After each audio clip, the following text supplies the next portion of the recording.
Sasaktan po ba kayo? Hindi naman alam. Pupudpurin ko na po. Tatanggalin ko na din yung mga sira para pag tumubo, sana buhay na. Ayan.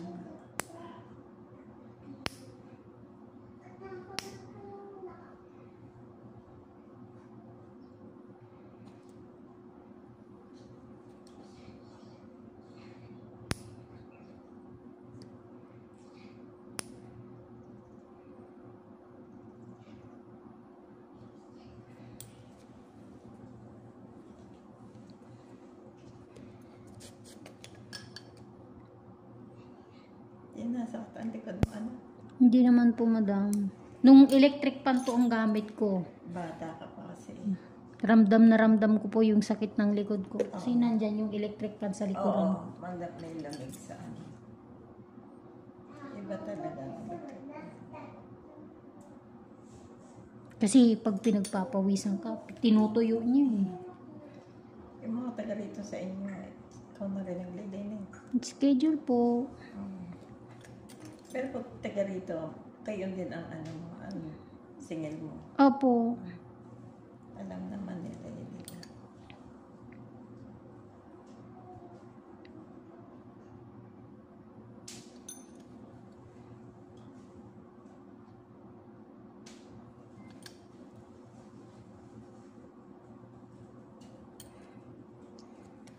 Yung iba talaga, nag-ano, kung saan pa nang galing. Opo, madam. Ninel-file ko kasi bako, hindi po nakikinig eh. Di wala. Ika-cancel ko din yung toys mo. Matulog ka na po dun sa taas. Di ba sabi ko sa'yo kagabi, makinig at sumunod kay mama? Di ba po?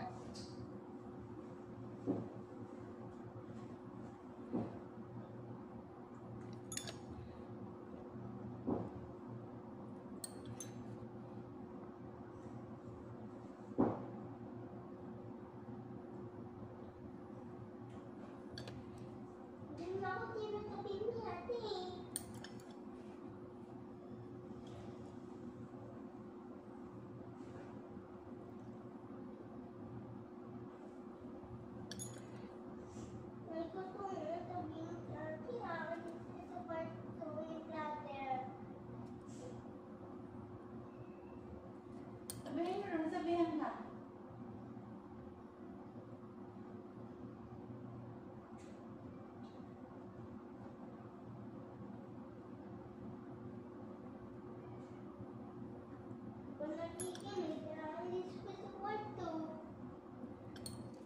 Balikan ko.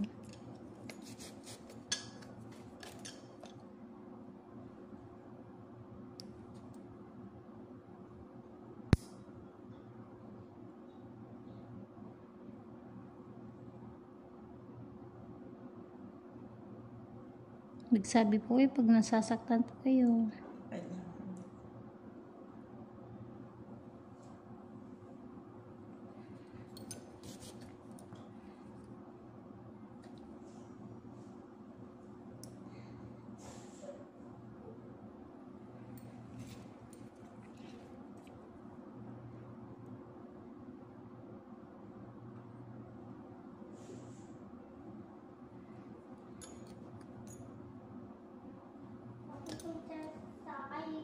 Sa kwarto, gusto niya si Chuchay.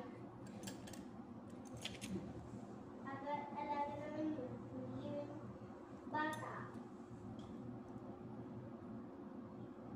Ilan taon na panganay mo? 12, ma'am. Ha? 12. Bata pa. Ma'am, masakit? Ha? Masakit po? Hindi naman. Dry skin po?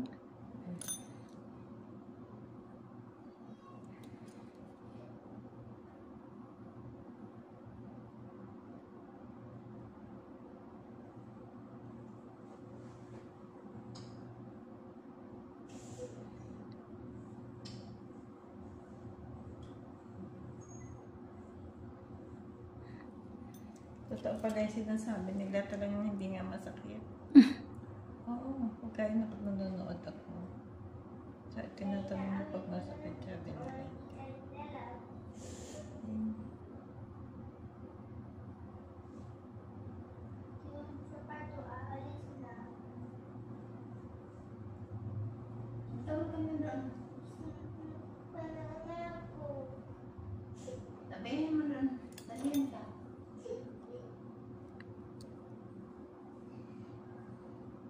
Nakarayo sa kanya pagawa. Alis na agad. Ay gusto na si Kuchay. Taas din ang pain tolerance mo, mama. Sakit? Hindi.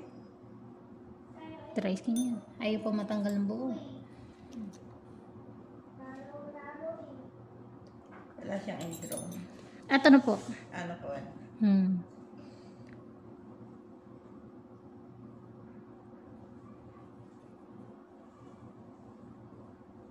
Marupok.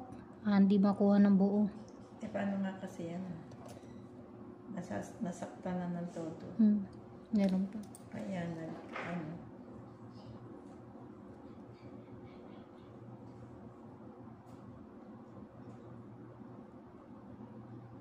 Sorry po. Okay lang. I love Bruce Tutingala. Medyo dinidiin ko. Oo, hindi ko na. Tingnan mo, hindi siya gigil mag-ano, no? Sino? Yung iba, kasi yung iba gigil mag-ano. Hindi kasi sila, ang ano, hindi sa ilalim kinukuha. Ibang kumbaga, yung sa halip na ano,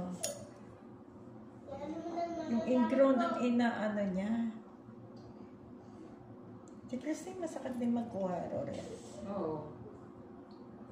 Pag mga tatanggal ka ng ganito, ma'am, i-enjoy mo lang. Enjoy lang. Huwag mong i-stressin yung sarili mo. Kung ayaw magpakuha, balikan mo na lang mamaya.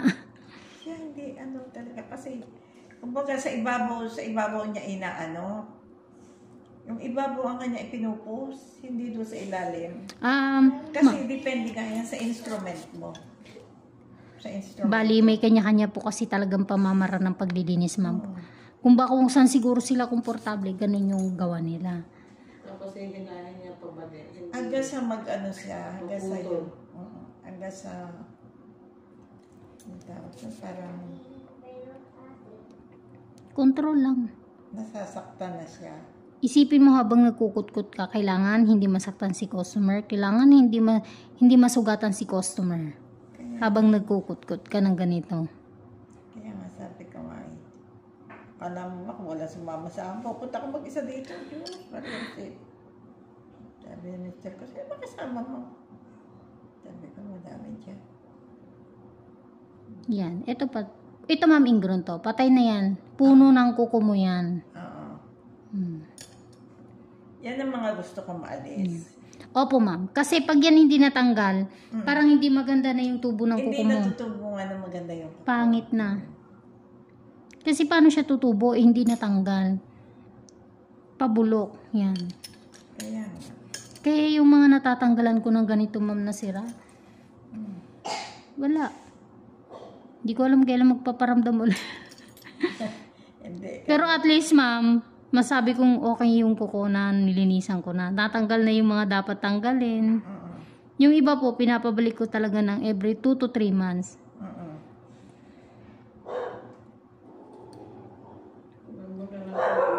Pag hindi ka makakabalik, huwag mo kukulin para buo yan. Totoo po. Totoo po yun.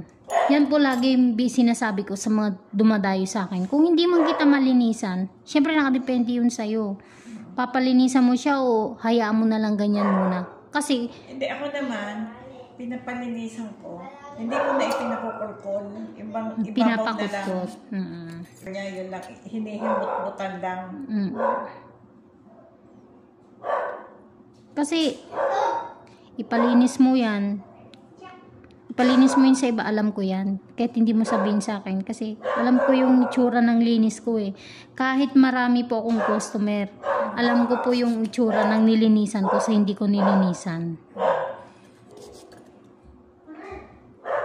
Kasi mas maganda kung sa Yes po. Pag ang kuko ng customer, sobrang baluktot na sa unahan. Yan, ganyan. Pag ganon, kailangan ko talaga bawasan sa unahan. Kahit hindi naman na dapat sana kasi overcut na. Sorry, madam.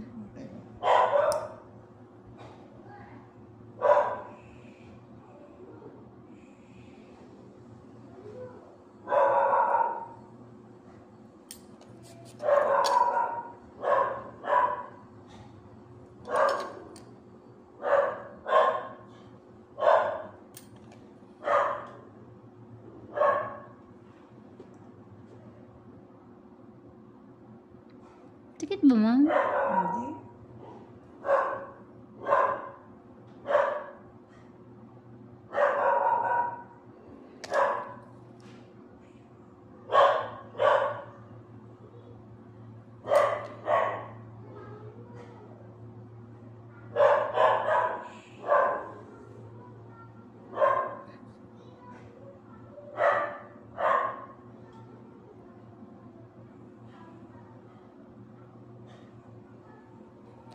Pag pupunta ka pala talaga dito, mag-exit ka na ng Kalamba.